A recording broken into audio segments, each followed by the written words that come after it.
And then we'll have kind of an overall theme of the Seminex. Yeah. Okay. And I think you might be better prepared to give like just a little brief overview of it than I can.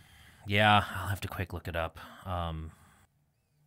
Just gonna Wikipedia it. Yeah, I mean, sometimes you just gotta. Sometimes you just have to call it in. Recorded live at Talks and Tasting Studios, it's the Clerical Errors Podcast, the podcast that shows you what's behind the collar. Let's go. From the Talks and Tasting Studios, this is the Clerical Errors Podcast, the show that shows you What's behind the collar? I'm Bullhagen. I'm Berg. And I'm Vicar. And Peter's here too. Hey, Pete. Hey, Pete. We got some. This should be. This show is going to be Seminexcellent. I see what you did there. If you don't know what we might be referring to, we'll get to that in a little bit. It's kind of a little bit of our history of our synod, and just kind of discussing it because we're getting close to 50 years. Aren't we? Yeah, 1974, I believe. Yeah. So yeah. So how you doing, Berg? Oh, just living the dream. It's been busy. Well, Vicar and I have been clanging and banging in the weight room. Yep. Vicar said that he's a little tight today now, or sore. Or... Yep, I'm sore today, and I can tell that it's working though. That's good. Today That's we awesome. worked on the delts. Nice. A lot of delt work today. Front delt, rear delt, and some presses, a little bicep work, a little chest work. Nice. Yep. Yeah. So that's going well. It's always good when you go back to the seminary and everyone sees, well, some of our vicars really changed over vicarage. It reflects well on the program. It makes you more imposing to your fellow seminarians. Yeah. Especially to those first years. I was wondering if there was a Vicar 15, like there's the freshman 15, where some people gain a little bit. Gain 15 pounds of muscle. Well, it's been a little while since vicars had the guts to work out with me. I had one who tried for a week, and after he went home, he threw up, and he said, "This isn't for me." How hard did you work him? I don't know. You know, you got to kind of ease him into it a little bit. I kind of wore that as a badge of honor because he used to be a Marine. Oh, wow. And yeah, so yeah, well, maybe I took a little too. I knew he had been a Marine, so I pushed him a little too far. well, you got to set the settings on the Freak Factory down a little bit for the newcomers. That's true. That's true. Actually, Vicar, it's kind of funny after you've been there that we call it the Freak Factory because a lot of times Vicar and I have the least amount of gray hair. Yes. They're over there. Oh, really? Yeah. There's a few old ladies that use the machines too, and you'd be impressed. Mm-hmm. They're clanging and banging. Yep. But I do get a little self-conscious, because I don't want these old ladies oogling me. I'm a pastor, It's awkward. I don't even know what to say to that. Well, you could wear your collar, and then have the muscle shirt. Oh. So that could be our thing. Hannah, get to work on selling some. Well, we talked about getting some clerical error stringers. that's true. So we have some coffee here. I haven't taken a sip of this yet. The coffee we have. Vicar so generously provided it, so. Actually, this is from the secretary here went to Hawaii, and she brought back some Hawaiian coffee. So Nice. This is Hawaiian coffee. She sent a really nice email for the Winkle stuff, our pastors meeting stuff, and she mailed us all a copy of the Winkle schedule, and as she said, because she cares. So Because I said when the schedule came out, I emailed everyone. I said I'm not mailing one out to you because I don't care enough about you to mail one. that's I caught that. That's our intrepid circuit visitor for you. So. And then she said, "Yeah, I fixed the dates because Pastor messed all those up, and I mailed one out to you because I care." And then she brings coffee. So, it's good. I like it. Yeah, this is that Kona coffee from Hawaii. I wonder what makes it Kona. Well, I guess one difference from coffee here is it grows in the lava rocks, the plant, so it has a different environment to grow in. Okay. I knew some beekeepers, and they actually spent some time in Hawaii with all of the special and native plants there, and so they grew honey there. And you would think, I guess, that the honey there would be like really sweet and all that. They said no, it's completely different. It's they actually prefer clover honey to anything that they grew in Hawaii. So I thought that was kind of an interesting thing. Mm-hmm. Whether the listener finds that interesting, where could they let us know, Vicar? Well, they could email us at feedback@clericalerrors.org. They can find us on Facebook at facebook.com/clericalerrorspodcast, or at Twitter at clericalerrorsp for podcasts. Well, this coffee is good. Since Vicar and I are kind of being formed into stone at the Freak Factory, we got coffee grown in. Right now, your muscles are like lava, right? And eventually they'll harden up. And I'm teaching him a new way to teach the law and gospel. This is terrible for a podcast because they can't see, but I'm the law. I am the gospel. Okay, so he's doing the sort of peck work that you would see like on Bloodsport. This is not good. This is not good podcast material. All right, moving on. Hey, actually, before we move completely on, how do you guys like the new website? It looks good. Yeah, it is really amazing. If you guys haven't been over to see the website, you really should take a look at it because it's really nice. Hannah said she was going to explain our logo and our new artwork, but in true clerical error fashion, we don't have it yet. So, well, I mean, we can't expect her to get stuff done because, frankly, we don't get stuff done for her right on time. Right. So. And this is what makes me feel bad. I feel like we're kind of rubbing off on her a little bit. She's truly becoming one of us. Oh man, I had an interesting couple of days last week. I went to the Vicarage Supervisors Conference, where some of the vicarage supervisors who have vicars kind of get together and have a meeting. Yeah, what'd you think? Was it everything you hoped? It was everything. They're usually all the same. Mm-hmm. So what do you do? I mean, what's the format? Oh, you get it. A lot of it's just kind of open discussion. You learn you kind of get reacquainted with the seminary, and what's going on over there, what they're seeing, how many vicars they have. There has been a very small classes. I think yours is one of the smaller, right? But they're starting to pick up again, so they're going to need more vicars again, and it's just a chance to just bounce things off each other a little bit. Were there any discussions there that captured your interest? To be honest, I was the supervisor with the most experience there, so I was actually kind of a reference. Man, the venerable sage sitting across from me. Yeah, could you believe that? I mean, I can fool some people for at least a couple of days, right? I think all of our listeners know better. Right. So, kind of like if I were to say something like, "Yeah, I was reading this book one time," and so how many Berg moments did you have where you wanted to punch somebody in the face? Not too often, but there were some times. That actually happens when I go to a vicarage supervisors meeting in St. Louis because they alternate every other year. But I'm able to, tamp that down a little bit. So then you really need to go to the Freak Factory. Sounds like a child of Seminex. Oh yeah, did you use the on-campus gym while you were there? I didn't have time. There's one time where I was thinking about it, and then my hives hit really bad, and I was like, I don't want to work out right now. You should have gone and run with the Nord. Oh, he goes running all the time. I'm not a runner. Yeah, to me it's against my religion because Proverbs says that the wicked run when no one is pursuing them. Mm-hmm. So I just like to get big so I don't have to run. It's more the fight, not the flight. Right.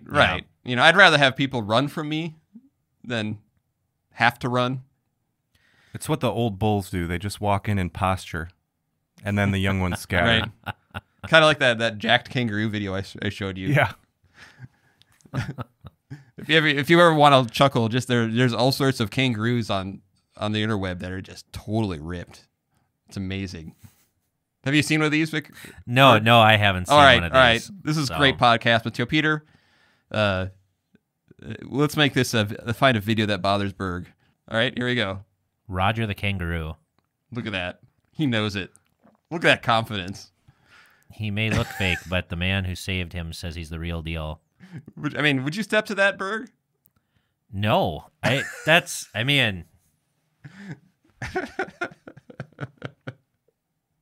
kind of have a policy against fighting wild animals unless I have to. Oh, this is one where the guy, like... So I just punched a kangaroo in the face. Oh, the kangaroo's like, what happened? Oh, he's mad now, man. He's the like, kangaroo goes for his dog. The kangaroo puts his dog in a headlock. Yeah, Oh my and then gosh. the guy and the kangaroo just square up for a minute. Like, all right, let's go. And then let's he go. goes, bam! Kangaroo's like, did that guy just really do that to me? It's like, I thought we were playing. All right, I guess I'll see you later. Oh, man. Hey, we should just change the podcast. This Berg and Bullhagen watching videos.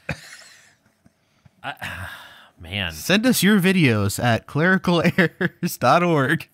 So we should actually talk about what you're preaching on, for heaven's sakes. Vicar's preaching. Oh, Vicar's preaching. Oh, man. Vicar gets to run this whole thing. We don't have to do anything. Be careful. Sometimes Berg will just say, okay, riff on that. Like, what do you mean riff on that? So it's the 17th Sunday after Trinity, and the New Testament is Luke 14, 1 through 11. Do you want me to read it? Or just kind of mention what it is? Give us an overview. It's got a parable and a miracle and a parable. Yeah, so first we have kind of that trap where Jesus is going to the Pharisees for dinner, and there just suddenly is a man in front of him with dropsy that he's got to heal, and it's the Sabbath. And he asks him, by the way, what is dropsy? So it's a disease where there's some severe swelling, usually like a sign of kidney disease or blood disease or even heart disease. Does it start with hives It might. or an esophagus? I'm not sure. Is it fatal? Well, if you have severe kidney disease or heart disease, it certainly could be. Right, Yeah. but the dropsy itself. Yeah, I'm not sure. They call it edema today. Mm-hmm. Have to look that up. But Jesus knows that they're thinking he's going to heal on the Sabbath. So he just calls them out and says, is it lawful to heal on the Sabbath or not? And they didn't have an answer for him. They were silent. And then he says, which of you having a son or an ox has fallen into a well on a Sabbath day would not immediately pull him out? And again, they could not reply. But then they go into this wedding feast, or they go in for dinner, and he gives them the parable of the wedding feast after he sees them all coming in and playing musical chairs. Every time somebody with a little more pull comes in, they get up and they shuffle. So they try Every day I'm shuffling. Yep. So he gives them the parable of the wedding feast, how you should sit at the lowest spot so that you don't go through the shame of being moved out of your seat to the lowest spot. So there's some big overtones of being humble, but then there's eschatological implications here. What do you mean by eschatological? End times. End times. So it ends with, for everyone who exalts himself will be humbled, and he who humbles himself will be exalted. So when I'm preaching this year, I want to play on pride a little bit and talk about that. I don't know if we get to talk about that often enough. Mm-hmm. And just go through some current life examples of that. But then on the flip side, what does being humble look like? Because to be a disciple of Jesus, you need to be humble. And in fact, that's the family setting that God sent his son Jesus into. Mary was humble. Joseph was humble. And I'm actually going to talk about the Magnificat a little bit, just briefly in the introduction. Mm-hmm. Yeah, but when Vicar and I were kind of talking about this text, it's one thing we noticed, that that parable and that whole scene, you compare that to Mary in the Magnificat. She who was lowly, God has done mighty things. She was, in a sense, on the low, that God said, receive the glory of being the mother of Jesus. So are you primarily focusing on the second part of this pericope? Yes, I'm kind of just going quickly. Because you can do both. There are ways that you can do it, but there don't necessarily have to be one or the other. I mean, you can say that in the discussion, it was their own pride that even allowed them to wonder whether Jesus could heal on the Sabbath or not. But yeah, and there's a couple ways if you wanted to dwell on the first part there about the healing of the man on the Sabbath. Jesus is Lord of the Sabbath. We've talked about that before. You've also got this, was it a trap set by the Pharisees because there were lawyers present too, and they just wanted to prove? Hang the lawyers, man. Yep. Because those are some pretty credible witnesses, for one thing. Or did Jesus plant the man there, and was this an object lesson, and he's trying to disciple these sinners? Well, one interesting discussion that Vicar and I had about humility is what really does that kind of look like? I mean, if you are taking the lower seat so that for the goal of being lifted up, is that really humility, or is it saying to yourself, I kind of deserve that lower seat? Because most people in the Scripture who are humbled and are humble, it's more of an accurate view of themselves and really less a statement about other people. It's, I'm humble before God. I'm a humble servant.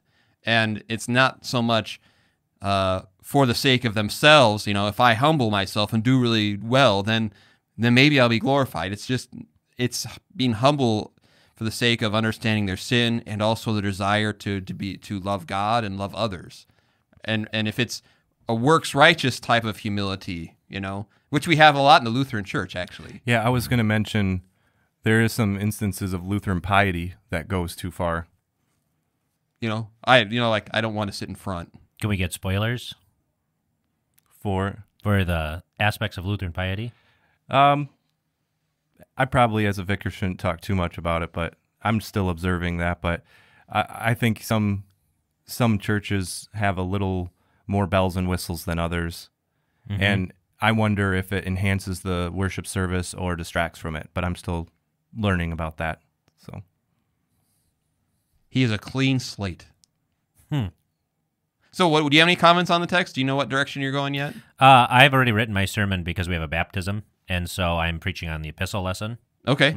That unity, because it's from Ephesians chapter 4, one Lord, one faith, one baptism, one God and Father of us all. So what I'm that's a great proof text for open communion. No, it isn't. I don't believe that, listener. I just how I tried to poke the bear here. That's my job. Yeah. So, I mean, basically, mine's a 3-point sermon on unity is God-given. Unity is found in the Word and Sacraments, and Christians in their sanctification strive after that unity that they've been given by God. That's a good point. Because how often does it get charged if you're a pastor in a small town and you are a pastor of an LCMS congregation in a small town? What is the charge that is always thrown at us because we don't participate in the community service? That we don't want unity. Right. And the truth is we don't want false unity. Right.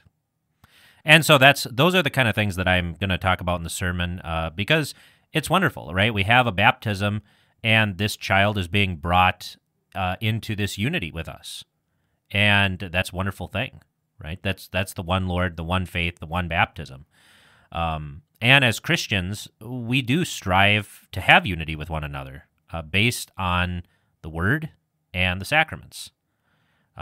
This gets back to your point about ceremonies not having to be the same everywhere, right? That what truly unites the church, it's her doctrine and the gifts that the Lord has given her.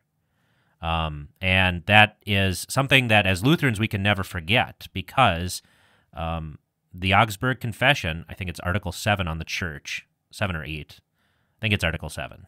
I used to know all these, but it used to be better than this. Says this, right, that it is enough that the church agrees in the pure proclamation of the word and the right administration of the sacraments, right? Mm-hmm. That we have no flag for the church.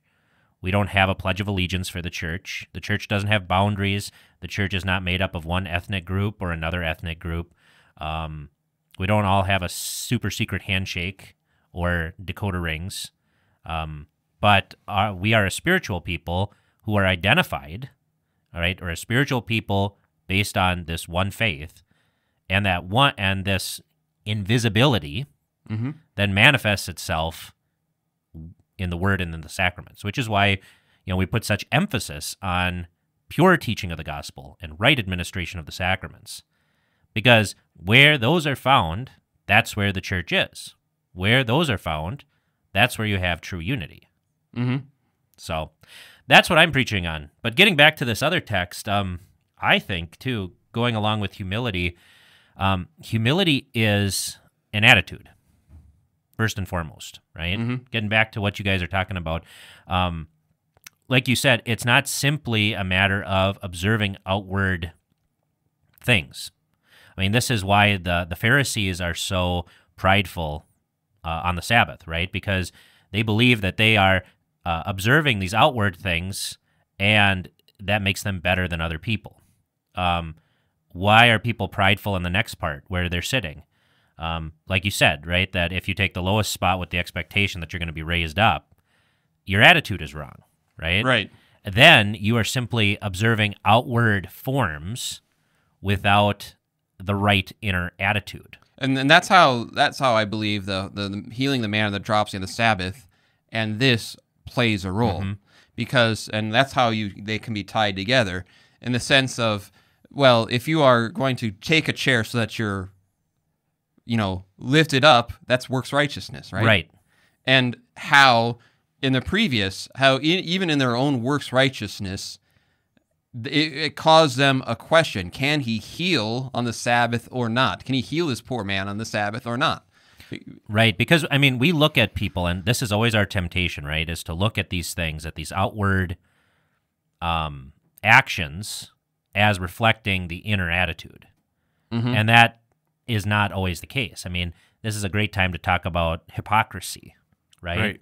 That if you are doing these things, right, for the attention, for the praise, and then believe that you deserve something from God because of this, there's not just pride, but you're actually a hypocrite. It'd be much better than if your inward attitude reflected your outward one, where Mm-hmm. you actually were going to take the major, the high seat. One link between these two parts of the text would be the Pharisees and religious leaders thought that the dropsy was a result of some grievous sin in that man's life. And on the flip side, they might think that them not having these problems is because of something good that they did that's pleasing to God.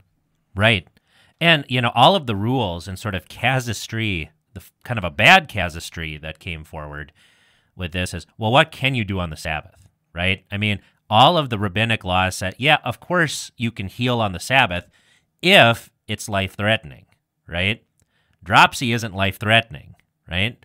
This is why, Jews today, like in New York City, you've got wires above in Manhattan that tell them how far they can walk on the Sabbath. They actually have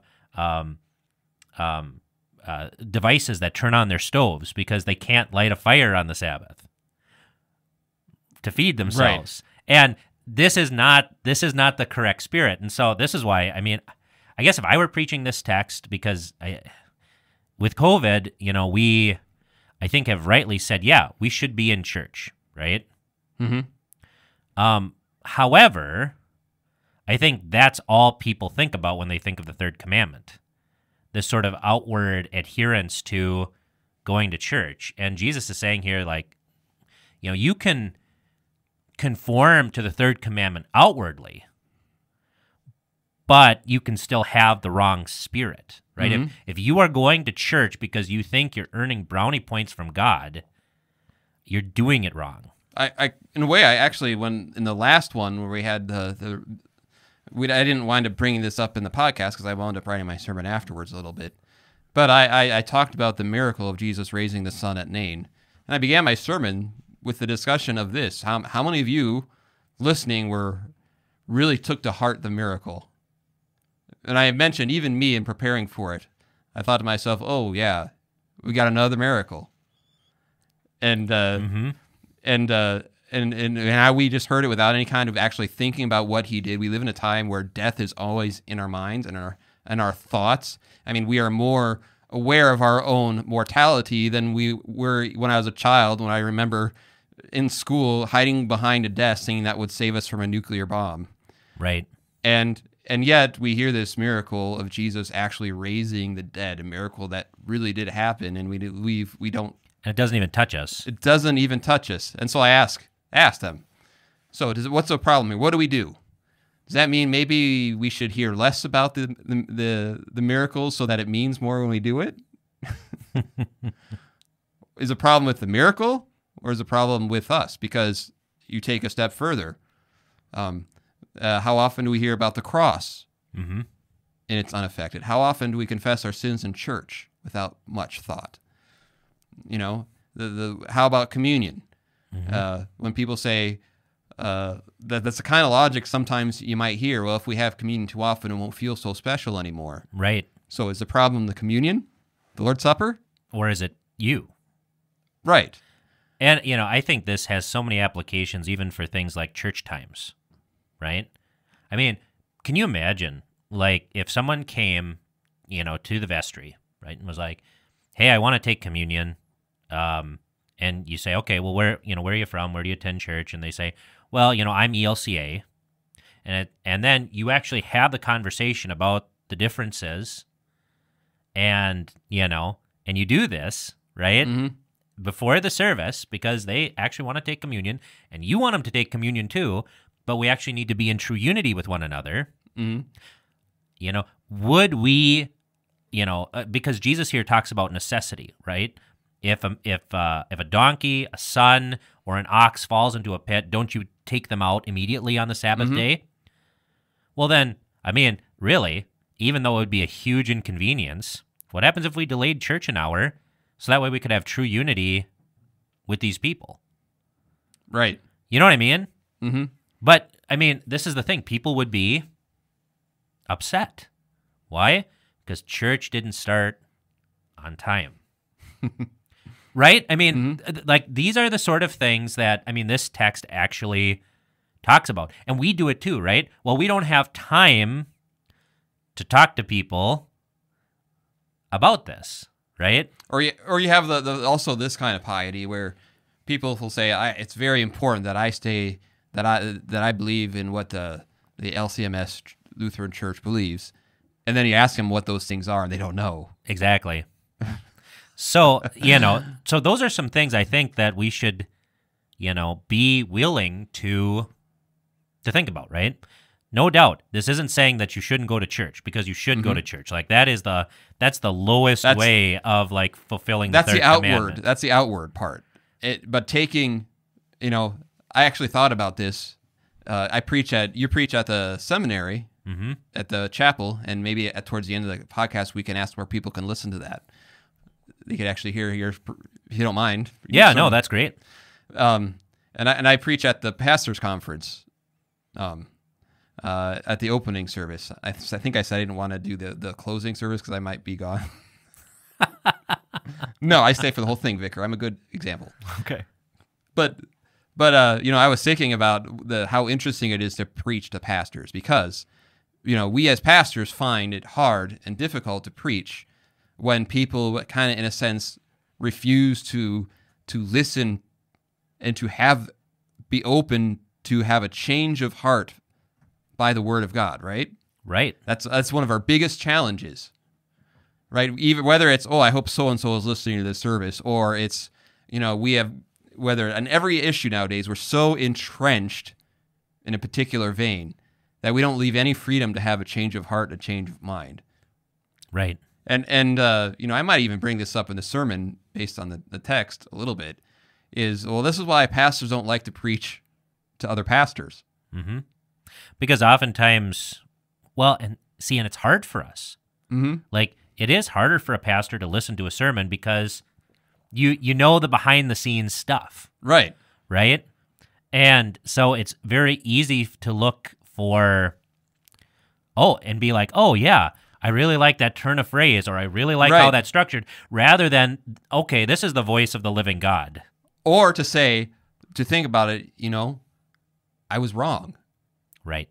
Or you're going to say I was wrong, or you're going to be offended or saying, well, he got that wrong. Yeah. Or, it's so that's how I may think of even, it's really a strange thing, because we as pastors complain, well, people just like listen to what the Word of God is saying and really taking it to heart. It would make such a difference.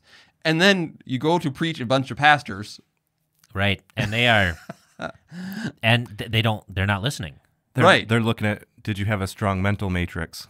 Right. I mean, and that's just as bad, right? Like, because it's like, oh, well, this was good, or, oh, well, I would have done something different. It's like, no, this is the voice of God. Mm-hmm. And it demands something from you. So preview, that's probably how I'm going to start that sermon, is to say, doesn't it bother you when you want to preach the Word of God and they refuse to actually listen and take to heart what you have to say? That's why most pastors don't like to preach at pastors' conferences. No, so this is good. This is great. So moving on to the top 12 list. Peter, I may not have a full 12, and my discussion that I had about this, it was in reverse order. So can we just start at 1 this time rather than a countdown? Sure. Yeah, we'll work it out. Peter, play the intro. Enough nonsense. It's time for Bullhagen's top 6. He's getting it. To be honest, I do think every once in a while I hear him practicing in a study. I'm trying to concentrate. Well, hey, it shows a humble spirit, and that he's trying to, take it to heart. But does he have to do it in front of a mirror? That's I don't understand. Well, he's got to see that all those deltoid, right? Gains, right? Like, I was thinking about that because, how I refer to as someone like with a strong back, and like a nice strong frame is like you're yoked. Yep. And now that he's been working out, there's a lot of pressure on him because I don't want to be unequally yoked in the Freak Factory. So, sometimes you just gotta condescend a little bit, right? That's right. Take my lower seat in the. There you go. So we're talking about a lot of many, I think, of our casual listeners will have no idea when we talk about Seminex. Yeah. What exactly it was. Most of the pastors will know. A lot of the people younger than me probably don't know what we're talking about. A lot of the older members, older than me, who lived through it will know. But kind of enlighten us, Berg, on when we talk about Seminex. It was something that happened in our church body. It kind of give us a kind of a brief overview. All right, so Seminex is the widely used abbreviation for Concordia Seminary in Exile, later Christ Seminary, Seminex, that existed from 1974 to 1987 after a schism in the Lutheran Church Missouri Synod. The seminary in exile was formed due to the ongoing fundamentalist modernist controversy. It was a controversy over the Bible. Do we believe that the Bible is the Word of God or that the Bible contains the Word of God? And this was dividing really all Protestant churches in the United States at that time. And so what was at issue here was disagreements on the authority of Scripture, the role of Christianity, how do you read the Bible, basically things like, is Jonah a myth? Is six-day creation history, or is it a poet? Is it poetry? Right. That sort of thing. So, does the Bible contain errors? Is another one. So, And so they were in exile, and most of them probably at this point, that's all kind of was shifted over to the ELCA mostly. Would you Yeah, say? so Christ Seminary, Seminex, all was absorbed when the ELCA was founded in, 1987, 1988, something like that? Mm-hmm. So I mean, this was a big deal. This was a big deal. And so, because I didn't live through it necessarily. It was all, when I was really, really little. But my dad was a pastor, and I'll be honest, I didn't really pay that much attention to it, just because, when you're growing up at that age, you might find a lot of pastors my age who are a little jaded about church polity and church politics, because, we lived with some of that. So, in discussion with my dad, Dr. James Bullhagen, who graduated the seminary, I think it was in 70? So about 4 years. Well, did he No, graduate from Springfield? Or 70 or 71 from Fort Wayne, or from St. Louis. Oh, from St. Louis. Okay, so he would have had Right. these guys then. Right. In fact, he said that right in the early 70s, he actually took a call to Phoenix, Arizona, because where he was in Minnesota, I think there was some skepticism because he came from the St. Louis Seminary at that time. Mm-hmm. And so it was, he went to a place where, where they didn't know any of that really very well, and he could just be a pastor and focus on God's word and that kind of thing. Right. So what I have here is a top 12 lessons that we can take with us that we learned from that experience. Okay? Very good. And the first thing that Dr. Bullhagen mentioned is simply, And number 1. don't trust the paid professionals. Okay, go into... Meaning that there was a kind of an attitude, and he said that when Seminex happened, those who left just assumed that, well, of course, 50% of the church is going to leave with us, and very few actually did. And the point is, and I guess we see some of that today, right? Where you have health officials say, just trust the science, believe that we're smart people that are gonna tell you. Right, follow the experts. That's Follow the experts. Listen to the experts in lab coats because they're on TV, and follow along. And that's exactly the opposite what the Lutheran Church Missouri Synod did at this time. Right. Which kept us... Right. It Lutheran. wasn't the paid professionals that really kept us on the straight and narrow. Right. And I guess a good example of this would be you don't see this very often anymore. For example, when a church body nowadays takes some stand that the majority of the church members would disagree with, they say, well, we don't agree with this, but, what are we going to do? Yeah. But it was the people in the pews that really spoke up and said, this is not the Bible we know. And this is why every Christian who's listening to this podcast, you have the right to judge doctrine. Mm-hmm. You have the right to judge doctrine. It is your responsibility and your duty to judge doctrine, to test the spirits by the yardstick of God's word. And it's the beauty of knowing the catechism is this. If you know the catechism well, in most cases, that's all you need to Right. confront a lot of those issues. Right, because the catechism is just a distillation of what the Bible teaches. I mean, most errors that you might run into, you can say, well, doesn't the catechism teach this? Whether it's on marriage or whether a whole host of things. And this is true of, what happens if your pastor says something that is misleading, right? I mean, if that is happening, you as a Christian have the right and the duty to question it according to God's word. A duty, yes. Yes, a duty. Like, you have to do it. This is what God commands you to do. You can't just sit there and veg out in the pews, but you actually have to be listening. Pew potatoes. Yeah, pew potato. There we go. I like that. That should be our.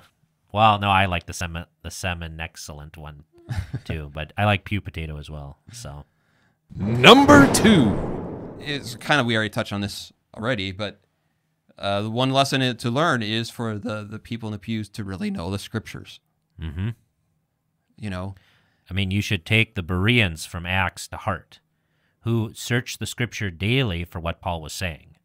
Mm-hmm. And if you don't know the scriptures, I mean, we can help you out with a Bible reading list.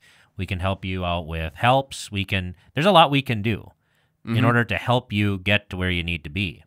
And that, as you said, the Bereans, that's Acts chapter 17. Right. But most importantly, you need to first learn your catechism. Mm-hmm. And that's not very difficult. Every day you need to be doing this in your homes. Every day you need to be doing this with your children. And people don't have, a lot of times, may not have trouble confronting the pastor on some things, like, he combs his hair this way, he doesn't have this personality, or, but when it comes to actually the things that matter, generally your pastor appreciates a good, honest discussion about God's word. Right. So Can I give an example of that Sure. for parishioners? The Vicar's Monday morning Bible study, we're studying the book of Jonah right now, and we just began it. One of the members came in early and said, I woke up this morning and I was just reading Luther on Jonah to prepare for the Bible study. That's awesome. Thanks be to God. and that's when Vicar's heart starts skipping a beat because, like, oh no. I said, well, I didn't read Luther yet, but No, thanks be to God. Yeah. I mean, there are so many helps nowadays too. We have an embarrassment of riches when it comes to things that we can read about the Bible, and even just to have the Bible in our own language is such a blessing. Number 3. Watch out for elitism. Mm-hmm. This trust kind of goes us, with number 1, right? too, yeah. Trust us, and also then the elitism is looking down on others as well. This is a big problem, I think, too, for the clergy, that we have to remind ourselves that we are not in a special clergy class. Mm-hmm. For example, how many times have you heard that you've been upset by someone a pastor? You've heard a pastor maybe talk about, and you think this isn't going to end well. They talk about, I kind of feel frustrated because I'm here stuck preaching to dumb farmers. Have you heard that before? I've never heard that before. I've heard that a few times. But somebody should be slapped for saying that. Right, because they know more they're smarter than you are, dude. I mean, that's, first of all, that is the sort of contempt that isn't allowed among any Christians. Right. Much less one who. I want to say that was not here. Right. Anybody recently that I've talked to, because anyone who's been a pastor in Iowa for any amount of time knows that it would be silly to say. Right. It was, for example, someone maybe earlier in my career where, they're from a big city and they have this view of rural life. Right. Yeah, I mean, it's just so sad. Because that's the thing. I mean, what is the pastor's authority? Ultimately. I mean, he didn't get some special character when he was ordained. No. I mean, it's not like vicar is essentially different than what we are. Our authority lies in the Word of God.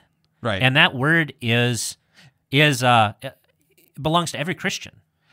And this actually can be a lesson to pastors, and especially to young pastors, where you're fresh out of the seminary, you have all this new knowledge that you didn't know, and you have these grand schemes of taking a congregation to this new height of orthodoxy and all these things. And usually it means, and going back to our earlier talking about, the Sabbath, right? Mm-hmm. It usually means outward things. Mm-hmm. It usually means the things that Luther was talking about, things like chanting and tonsures and chasubles and da-da-da-da-da-da. Right. Which those things are not bad things. They can be very, very good things. Right. But to moan the fact, these people just aren't cultured enough, or, you know, Or why don't they submit to my will? Well, maybe your job there isn't to impose your will.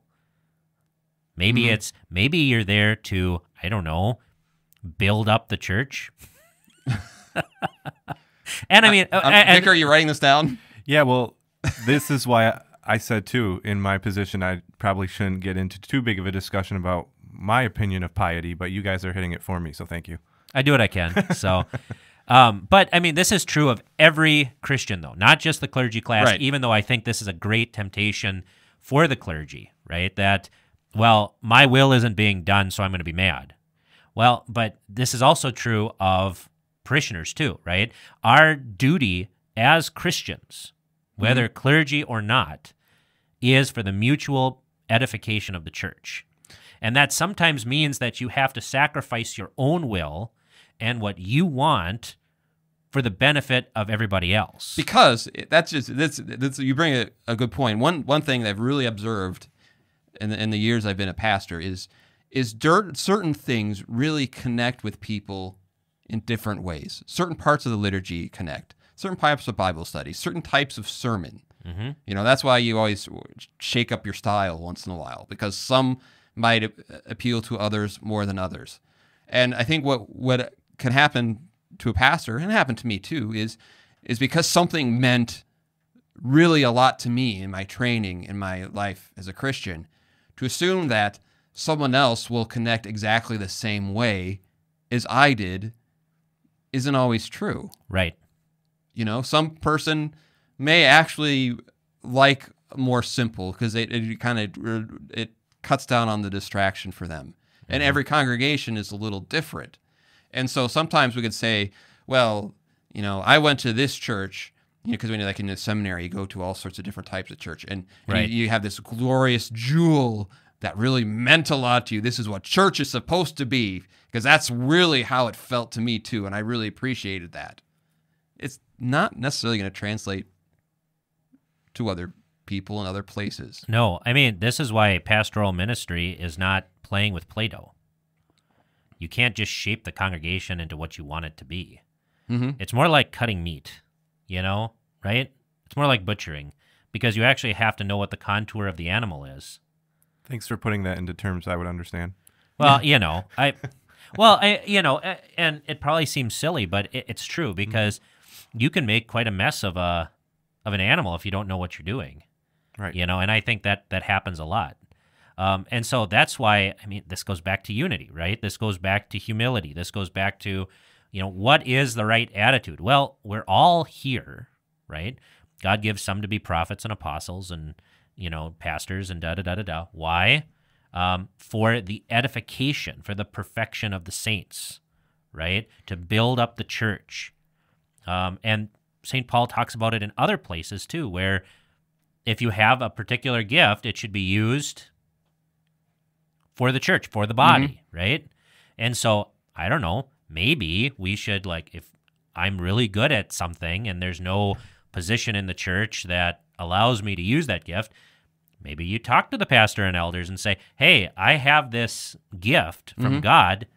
How can I use it to benefit the church? Number 4. So as we go through this, as we continue on, number 4 is something that you brought up already, is kind of the Berean point of view from Acts, where you really search the scriptures for answers and you question for the sake of true doctrine. Mm-hmm.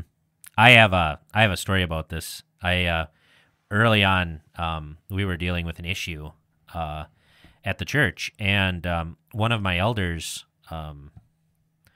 was really questioning, whether this whole issue, was really an issue, and so what I did, and I think this is actually one of the smartest things I've ever done, and I don't know, it was by the gift of God, but I said, okay, you read the Bible, and you find me a justification for this. And so he read the Bible, and he's like, yeah, I didn't find any justifications for it, but I found a lot of things that are actually against it. Mm-hmm. And it's like, yeah, this is, and this goes back to the duty of every Christian, right? That if you hear something that's, smells foul, Right? My father put it this way, and I think you're going to really like this. Mm-hmm. Okay? He said, ignorance about the Bible is not an incurable disease. Right. I like that. That is great. And so to learn. Mm-hmm. To learn. And I don't care if you're 90. You can always learn something about the Bible. Another lesson, I think this is number 5. Number 5. Be more active in Bible study. And I think there are a couple of reasons why. One is so that you know more about the Bible. Obviously. Yeah. Mm-hmm. Right? The second is if you are, in a sense, searching Scripture and you're wondering, well, what is my pastor teaching the Word of God? Where you're most likely going to start hearing that before you hear it from the pulpit. You'll start hearing it in Bible study. Mm-hmm. And so it gives you a chance to clarify and to not be suspicious of your pastor, but learn and grow and search these things out. Well, and that's the thing. It's more Bible class is more of a dialogue. Mm-hmm. In that you can have a answer and response. I mean, it's kind of funny because sermons actually used to be this way, especially with Augustine, Mm-hmm. because they were trained in such a way, which is amazing. But, that's why, I mean, what does St. Paul say, that women should ask their husbands at home? Well, the idea there in 1 Corinthians is that, hey, men are actually asking questions during the sermon, right? So I do think that Bible class is a great, like you said, it's a great way for this sort of dialogue to happen, for people to ask questions, to get into implications, right? And even something like listening to the podcast, really. We try to do it in a way that people enjoy listening to. Yeah, this is kind of more of a cross between a sermon and Bible class, because it's more like a sermon in that they really can't answer back, except from what Vicar told you, where you can, Right. But it takes us a couple weeks to answer you back. But we do it. I try to do it in such a way where we keep it lighthearted and fun, right? So that people want to listen to it too. For those, that kind of brings them into these discussions, right? I mean, there are things that are appropriate in Bible study that are not appropriate in the divine service, right? And so there are things that we would talk even about a podcast that we may not even bring up in Bible study too, right? Number 6. So the next one, don't let academia override what we already know. I think that is something that I think can happen. Is the system that we have to learn in the universities and that kind of thing doesn't always necessarily work with theology, because in the academic world, you're always trying to come up with something new. Something new, or you try to make it more complicated than it actually is. Right. It's kind of like there was a meme on Facebook about how you would say something, and then it kept going through like this paper or this email, right? And they got to a dissertation, and what they make it just this big flowery da da da da da, right? And what happens because of that is when you take theology in there, most of good theology is not newsworthy. It's not something that you can just write a 300-page dissertation on. That's, I've never thought about it that way, or that's new and exciting, because the Word of God and what God has given us really doesn't change that much. Right.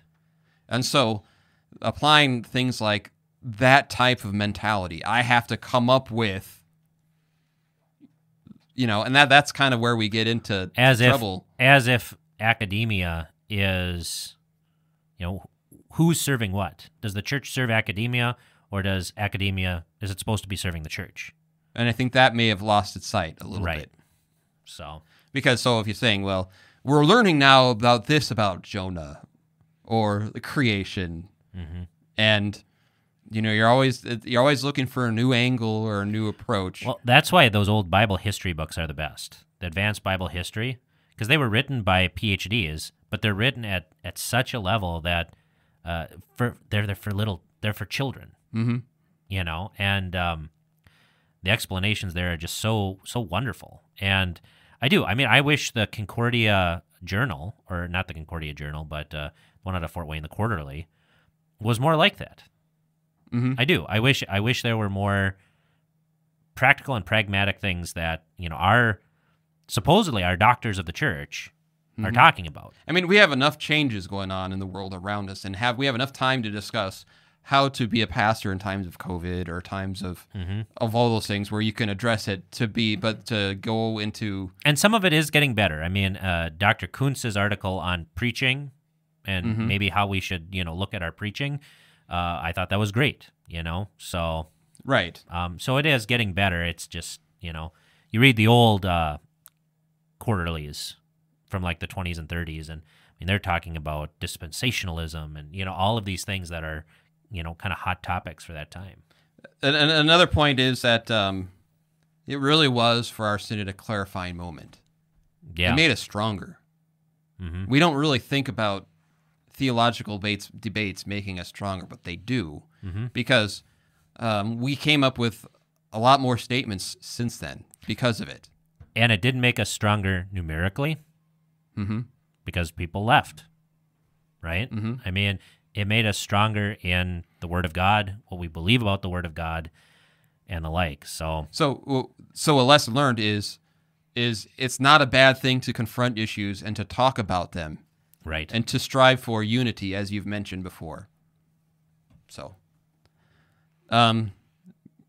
we before we close out our Seminexcellent episode, part 1.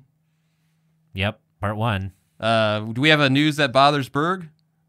Sure. Do you guys want really gross or kind of weird? Kind of weird. Kind of weird. All right. Wait. So we're gonna continue on a lot more of a lighthearted note. A news that bothers Berg. Hey, Peter, play the intro. There's fake news. There's real news. Then there's real news that Berg wishes was fake. It's time to hear news that bothers Berg. All right. Practice makes perfect. It does. Right. Yeah, good job breathing deeply, right? Relaxing. Using the diaphragm. Good work. That mirror is paying off. Thanks. All right. So I've got a news that bothers Berg here. Berg, you ever go to McDonald's? Very seldom. Are you aware of the past mascots of McDonald's? The past mascots? Well, I guess technically they don't really use them too much. So like the clown, right? Ronald they've got McDonald? Ronald McDonald, but then they've got The other Hamburglar? ones. Yeah, Hamburglar. I Any love others? the Hamburglar. The Grimace. Oh, is he the purple guy? Yes. The purple Yeah. guy. Grimace? Grimace. You ever Yeah. think about Grimace and what he is? I am now. What in the world is Grimace supposed to be? Well, is he like an eggplant? Is he like like a living eggplant? The law, and then Ronald is the gospel? Well, you're never going to guess, so let me just tell you. News article came out, and this article says, "What the heck is Grimace anyway? McDonald's manager's answer has people shook." The manager of a McDonald's franchise in Canada has revealed a story behind Grimace, the purple pal of longtime mascot Ronald McDonald. It's left a lot of people very confused. He dropped this casually in an interview with CBC News. Quote, "He is an enormous taste bud, but a taste bud nonetheless." Ha! That's awesome. Bates told the network in an unofficial explanation, adding the character was meant to show that food tastes good. McDonald's also tweeted later that Grimace lore says he is the embodiment of a milkshake or a taste bud. So Grimace is a taste bud, or maybe a milkshake. You know what? I just feel bad. I feel really bad for Grimace. Why is that? He's a taste bud. Do you imagine COVID for him? It's like he's lost his function. He's no longer essential. I think the Right. bigger deal that if he's just one big taste bud, he tastes with his whole body. Imagine living with your entire body being a taste bud. Like That could be really horrifying at particular times. every time you open a door, you have to taste the door. Every time you shake somebody's hand, you have to like taste their hand. public restrooms. That explains Yeah. why he's always Ah. that's what explains his grimace, right? Right.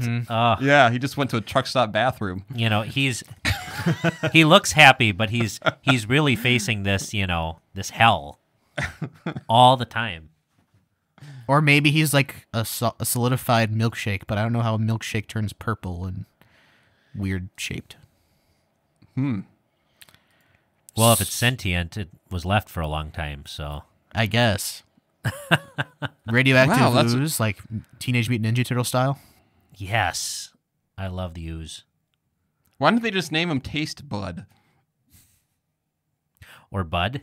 Well, see, Grimace is like if you taste something bad. See, but I don't understand why they call him Grimace, because Grimace is a kind of a bad taste. Right. Why wouldn't you try to name him something, unless it's to try to throw people off? But I haven't even thought of these characters in like decades. So Yeah. Oh, there he is. So there you go. So, yeah. There's your news that bothers Burke. Are you bothered? I'm just really confused. So he's a taste bud. Yeah. Vicar, what do you think? I would never have guessed that. But now I wonder what was the gross one you were going to talk about. Well, we'll find out next week on the Clerical Errors podcast. Thank you for listening. I'm Bullhagen. I'm Berg. And I'm Vicar.